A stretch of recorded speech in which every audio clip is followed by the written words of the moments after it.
Praise the Lord. இன்னைக்கு நம்ம 40 days பிரேயர்ல டே 28ல இருக்கிறோம். இன்னைக்கு செட்டைகளின் கீழ் அப்படின்ற தலைப்பினுடைய வசனத்தை நம்ம வாசிக்கலாம். இஸ்ரவேலின் தேவனாகிய கர்த்தருடைய செட்டைகளின் கீழ் அடைக்கலமாய் வந்த உனக்கு நிறைவான பலன் கிடைப்பதாக. ரூத் 2ஆம் அதிகாரம் 12ஆம் வசனம். ஆமீன். ஆமாங்க. சோ செட்டைகளின் கீழ் அடைக்கலமாய் வந்த நமக்கு என்னென்ன கிடைக்கும், நம்ம எப்படி இருக்கணும், நமக்குள்ள என்ன நடக்கும் அப்படின்ற காரியத்தை பார்த்தோம். இன்னைக்கு நமக்குள்ள என்ன நடக்கும் அப்படின்றத நம்ம கடைசியா ஒரு காரியத்தை குறிச்சு நம்ம பார்க்கலாம். அது என்ன காரியம் இந்த டே 28ல அப்படின்னா, நம்ம செட்டைகளின் கீழ் அடைக்கலமாய் வந்தோம் அப்படின்னா நமக்குள்ள மனத்தாழ்மை வருங்க. சோ இந்த மனத்தாழ்மை எவ்வளவு முக்கியம் அப்படின்றத நம்ம வேதத்துல வாசிக்கலாம். அதற்கு நீதிமொழிகள் 29ஆம் அதிகாரம் 23ஆம் வசனம், மனுஷனுடைய அகந்தை அவனை தாழ்த்தும், மனத்தாழ்மையுள்ளவனோ கனம் அடைவான். ஆமீன். சோ மனத்தாழ்மை இங்க ரொம்ப முக்கியங்க. இன்னொரு வசனத்தை கூட நம்ம வேதத்துல வாசிக்கலாம். மீகா 6ஆம் அதிகாரம் 8ஆம் வசனம், மனுஷனே நன்மை இன்னதென்று அவர் உனக்கு அறிவித்திருக்கிறார், நியாயம் செய்து இரக்கத்தை சிநேகித்து உன் தேவனுக்கு முன்பாக மனத்தாழ்மையாய் நடப்பதை அல்லாமல் வேற எண்ணத்தை கர்த்தர் உன்னிடத்தில் கேட்கிறார். ஆமீன். ஆமாங்க. சோ இங்க தெளிவா கர்த்தர் சொல்றாரு, நம்ம இடத்துல கர்த்தர் என்ன கேட்கிறாரு அப்படின்னா, அவருக்கு முன்பாக நம்ம மனத்தாழ்மையா இருக்கணுங்க. அந்த மனத்தாழ்மையா இருக்கிறதுக்கு முன்னாடி ஒண்ணு சொல்றாரு, நியாயம் செய்து இரக்கத்தை சிநேகித்து. சோ இந்த 2 காரியம் செஞ்சதுக்கு அப்புறம் நம்ம எப்படி இருக்கணும் அப்படின்னா மனத்தாழ்மையா இருக்கணுங்க. சோ இந்த மனத்தாழ்மையை தவிர கர்த்தர் சொல்றாரு, வேற என்னத்தை நான் உன்னிட்ட கேட்கிறேன் அப்படின்னு சொல்றாருங்க. சோ அவருடைய செட்டைகளின் கீழ் அடைக்கலமாய் நம்ம வந்தோம் அப்படின்னா நம்ம மனத்தாழ்மையோடு நடந்து கொள்ளணும். அந்த மனத்தாழ்மை கண்டிப்பா அவருடைய செட்டைகளின் கீழ் வர்றவங்களுக்கு இந்த மனத்தாழ்மை வந்தே ஆகுங்க.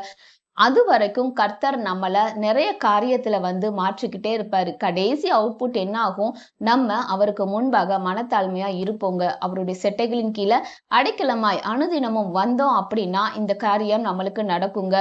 வசனத்துல நம்ம வாசிச்சோம், மனுஷனுடைய அகந்தை அவனை தாழ்த்தும். நம்ம அகந்தையா இருந்தோம், அதாவது பெருமை உள்ளவங்களா அந்த மாதிரி இருந்தோம் அப்படின்னா அந்த காரியம் நம்மளை தாழ்த்துங்க. ஆனா மனத்தாழ்மை உள்ளவனையோ கர்த்தர் என்ன பண்ணுவாராம், கனம் பண்ணுவாருங்க. சோ நம்ம மனத்தாழ்மையா அவருக்கு முன்னாடி இருப்போம்.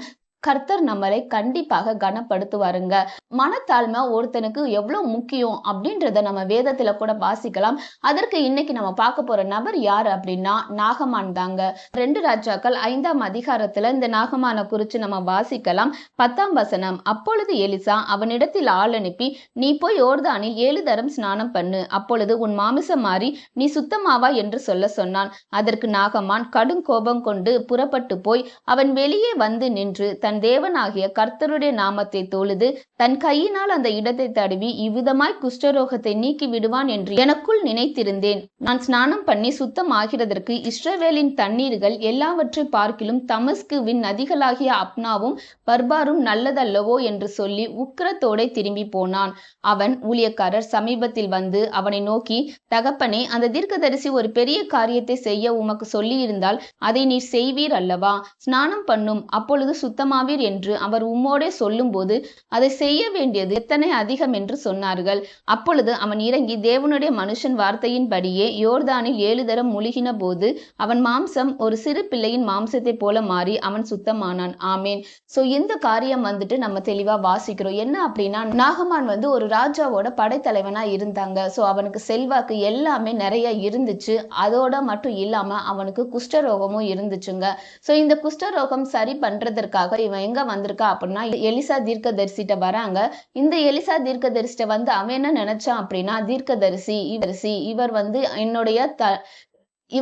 என்னுடைய குஷ்டரோகத்துல கை வச்சு இவர் தன்னோட கைய வச்சு என்னோட குஷ்டரோகத்தை சுகப்படுத்துவாரு அப்படின்னு நான் நினைச்சுக்கிட்டு இருந்தேன். ஆனா இவர் என்ன அப்படின்னா, என்ன போய் ஒரு நதியில போய் மூழ்கி எந்திரிக்க சொல்றாரு. எங்க ஊர்ல தண்ணீர் இல்லையா மூழ்கிறதற்கு அப்படின்னு அவர் கோபம் கொண்டு புறப்பட்டு போனாருங்க. மனுஷனுடைய அகந்தை வெளிப்படுதுங்க. ஏன் அப்படின்னா, நான் அவ்வளோ பெரிய ஆளு, என்ன போய் அவர் கூட பார்க்காம என் மூஞ்சிய கூட பார்க்காம இதை சொல்லி அனுப்புறாரே அப்படின்னு கோபத்தோட திரும்பி போறாங்க. அப்போ அவங்க இருக்கிற வேலைக்காரங்க சொல்றாங்க, பெரிய காரியத்தை சொன்னா நீங்க செஞ்சிருவீங்க. ஒரு சின்ன காரியம் சொல்றதுனால நீங்க செய்ய மாட்றீங்களா? இத செஞ்சா உங்களுக்கு என்ன அப்படின்னு சொல்லும்போது, அங்க சொல்றாங்க, அவன் இறங்கி அப்படின்னு சொல்றாங்க. அதனால என்ன அப்படின்னா, அந்த இடத்துல அவனோட அகந்தை மறைஞ்சு என்ன ஆகுது அப்படின்னா, மனத்தாழ்மை உண்டாகுதுங்க.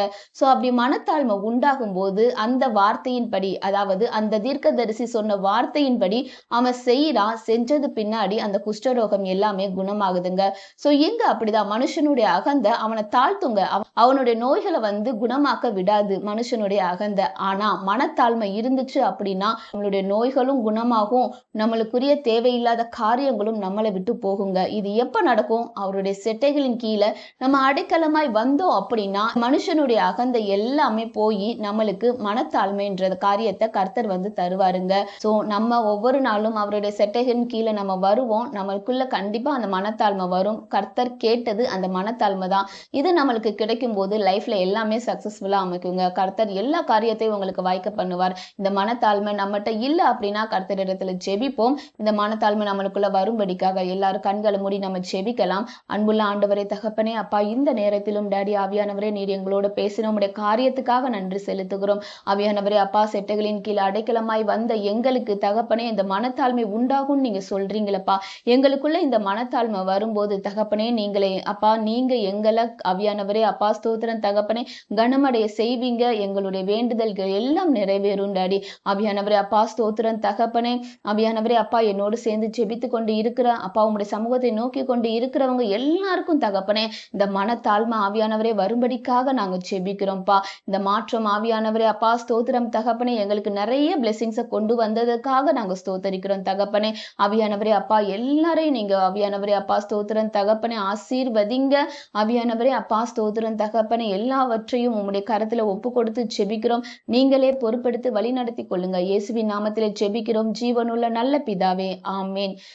கர்த்தர் இந்த வார்த்தையின் மூலமாக உங்களை ஆசீர்வதிப்பாராக. இந்த காரியம் உங்களுக்கு பிரயோஜனம் உள்ளதா இருந்துச்சு அப்படின்னா நீங்க வந்து ஷேர் பண்ணுங்க. உங்களுக்கு சாட்சிகள் இருந்துச்சு அப்படின்னா கமெண்ட் செக்ஷன்ல வந்து சொல்லுங்க. கர்த்தர் இந்த வார்த்தையின் மூலமாக உங்களை ஆசீர்வதிப்பாராக. ஆமீன். God bless you. Jesus loves you.